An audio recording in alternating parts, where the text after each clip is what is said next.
Topic po natin, diabetes. Okay, maraming Pilipino may diabetes, pero ito palagay ko hindi nyo pa naririnig. May mga bagay na nagpapataas ng blood sugar na hindi pa natin alam. Okay, so meron mga bawal dyan. Tingnan natin na bukod sa pagkain, mamaya di-discuss natin yung pagkain, pero meron pa ibang factors. Number 1, stress. Hindi nyo to alam ha. Pag isang tao very stress, tumataas yung cortisol level nila sa katawan. Parang steroids yan eh. Pag tumaas yung cortisol level, tataas din yung blood sugar. Kaya wag magtaka bakit tumataas yung blood sugar mo. Hindi ka naman kumakain ng matatamis, baka stress ka. Infection. Basta may sakit, may trangkaso, may lagnat, tumataas din yung blood sugar. Yan. Kaya dapat, pag may sakit kayo, dyan nagloloko yung blood sugar eh. Biglang tataas, biglang bababa, kaya dapat i-monitor basta may sakit. Lalo na po nasa ospital.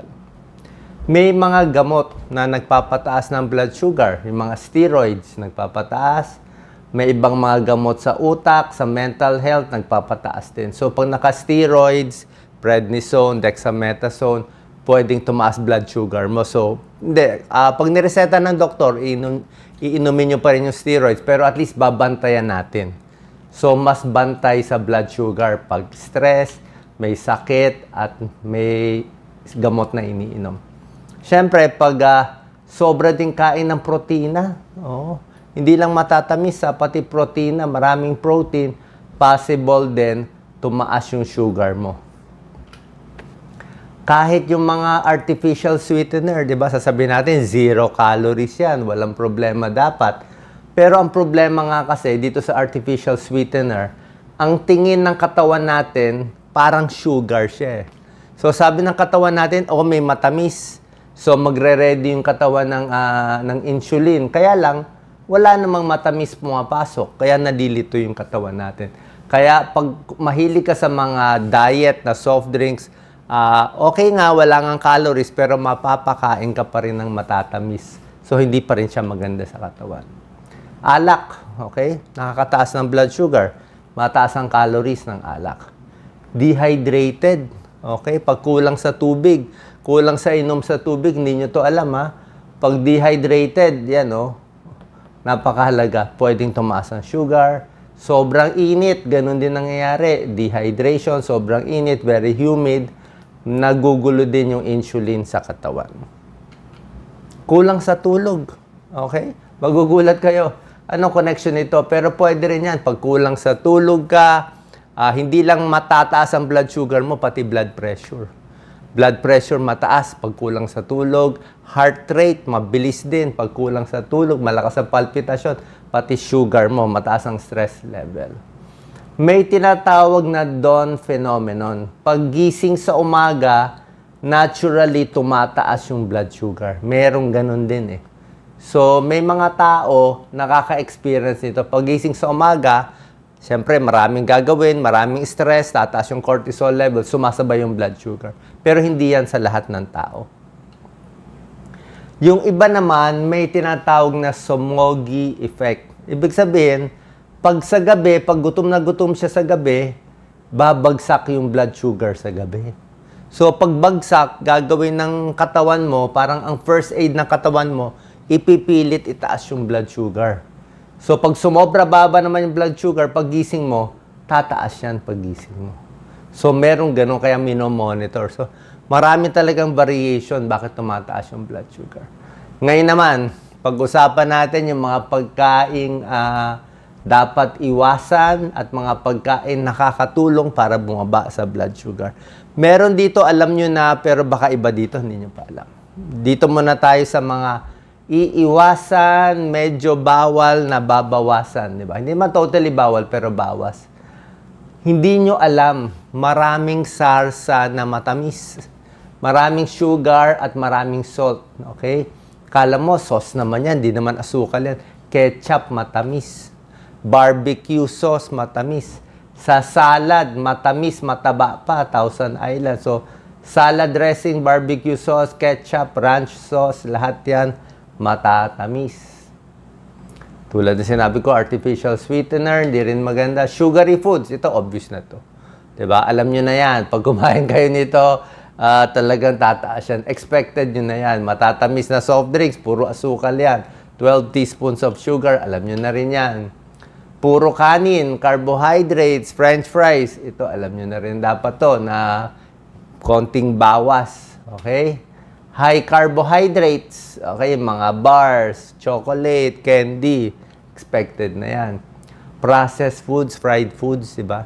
Pag matataba, mamantika, hindi rin maganda sa diabetes. Kasi diabetes, ang komplikasyon sa puso, stroke, sa ugat, ito nakakabara din sa puso, nakakabara sa utak, nakakabara din sa ugat. So, pareho ding masama. Diabetes na high blood pa. High sodium, di rin maganda. Okay? Salty foods, tataas yung blood pressure. Mataas na blood sugar mo, tumaas pa blood pressure, doble ang pinsala sa katawan. At matataba, hindi rin magaganda. Siyempre, mga high fat, full cream, dairy. Yan.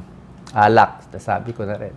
Ano naman yung mga pagkain pwede? Baka sabihin mo, Doc, wala nang pwede. Meron tayong mga pwede, marami tayong pwede. Lahat ng green leafy vegetables, kangkong, talbos, ampalaya, cauliflower, broccoli, cucumber, lahat ng green leafy, pwede yan. Ang gulay lang na yung mga patatas, yung mga starchy, patatas, yan ang medyo mga mais, yan pwede makataas.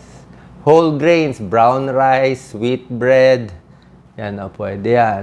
Lean protein, chicken, fish na more yung laman.